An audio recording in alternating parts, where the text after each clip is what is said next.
एक बार एक किसान भगवान से बहुत ही नाराज़ हो गया। किसान बहुत मेहनती था। बहुत मेहनत से वह खेतों में अनाज उगाता, उसकी देखभाल करता, पर अक्सर उसकी फसल खराब हो जाती। कभी सूखा पड़ जाता, कभी बाढ़ आ जाती, कभी तेज़ धूप तो कभी आंधी। कोई न कोई कारण बन ही जाता कि उसकी फसल खराब हो जाती।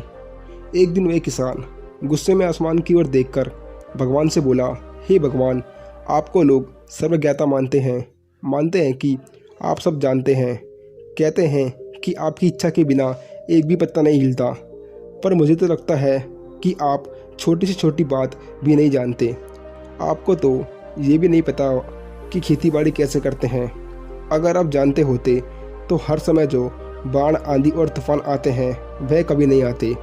आप नहीं जानते कि कितना नुकसान उठाना पड़ता है हम किसानों को। यदि आप मेरे हाथ में यह शक्ति दे दे कि जैसा मैं चाहूँ वैसा ही मौसम कर दूँ, फिर आप देखना मैं अन्न के भंडार लगा दूंगा। भगवान इस किसान के तीखे वाक्य सुनकर हंस रहे थे और वह किसान के सामने प्रकट होकर बोले कि मैं आज से तुम्हें यह शक्ति देता हूँ कि तुम अपने खेतों पर तुम्हारी इच्छा के अनुसार जैसा चाहो वैसा मौसम कर दोगे। मैं बिल्कुल भी दखल नहीं दूंगा। तुम्हारी इच्छा से सब कुछ होगा। किसान बहुत खुश हुआ। किसान ने गेहूं की फसल अपने खेतों में बोई। जब उसे लगा कि खेतों को धूप चाहिए तो खेतों को धूप मिले, जब पानी बरसना चाहिए तभी पानी। वर्षा, आंधी, तूफान, बाढ़, कुछ भी उसने अपने खेतों पर आने ही नहीं दिया। किसान के खेत में इस वर्ष ऐसी फसल हुई जैसी कभी नहीं हुई थी। हरी भरी लहलहाती फसल। मन ही मन वह बहुत खुश हो गया और सोचने लगा, अब सबूत के साथ दिखाऊंगा भगवान को कि इसे कहते हैं शक्ति का सही उपयोग। मेरी सफलता देखकर उन्हें अपने नियम जरूर बदलने पड़ेंगे। बहुत दिन बीत गए। अब फसल कटने को तैयार हो गई। किसान बहुत उत्सुकता के साथ फसल को काटने लगा, पर जैसे ही उसकी नज़र गेहूं की बालियों पर पड़ी तो उसने अपना सिर पीट लिया और वह रोने चिल्लाने लगा। गेहूं की एक भी बाली के अंदर गेहूं का दाना नहीं था। सारी बालियां अंदर से खाली थी। किसान बहुत दुखी हो गया। उसने भगवान को रोते हुए फिर पुकारा, हे प्रभु, तुमने मेरे साथ यह क्या किया? क्या तुमने मुझसे कोई बदला लिया है? भगवान बोले, पुत्र, ये तो होना ही था। तुमने पौधों को संघर्ष करने का मौका ही कहाँ दिया। ना तो तुमने उन्हें आंधियों से जूझने दिया, ना तेज बारिश को सहने दिया और ना ही धूप में तपने दिया।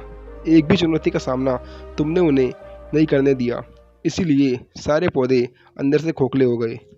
जब आंधी, तूफान, तेज बारिश और धूप पड़ती है तभी ये पौधे अपने अस्तित्व को बचाने के लिए संघर्ष करते हैं और इसी संघर्ष से एक बल पैदा होता है जिसमें शक्ति होती है, ऊर्जा होती है। और यही ऊर्जा तेरी गेहूं के दानों की तरह नहीं फूटी, क्योंकि तूने उन्हें कठिन परिस्थितियों से गुजरने ही नहीं दिया जहां उनके अस्तित्व का जन्म होता है।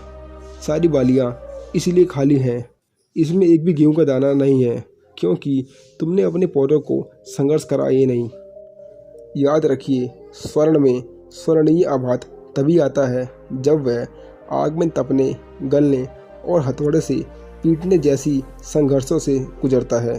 कोयले का टुकड़ा हीरा तभी बनता है जब वह उच्च दाब और उच्च ताप की मुश्किल परिस्थितियों से गुजरता है। इसी तरह यदि हमारी ज़िंदगी में कोई संघर्ष ही ना हो तो हम भी गेहूं की बालियों की तरह खोखले रह जाएंगे। विपरीत परिस्थितियां, चुनौतियां और समस्याएं हमें और अधिक निखारती हैं। यदि जीवन में कठिन परिस्थितियां और चुनौतियां आएँ तो घबराना मत, बल्कि सामना करना। विश्वास करना कि आप और अधिक निखर जाओगे और अधिक मजबूत बन जाओगे। किसी ने कितना सही कहा है, ज़िंदगी जीना आसान नहीं होता। बिना संघर्ष कोई महान नहीं होता। जब तक ना पड़े हथौड़े की चोट तब तक पत्थर भी भगवान नहीं होता। धन्यवाद।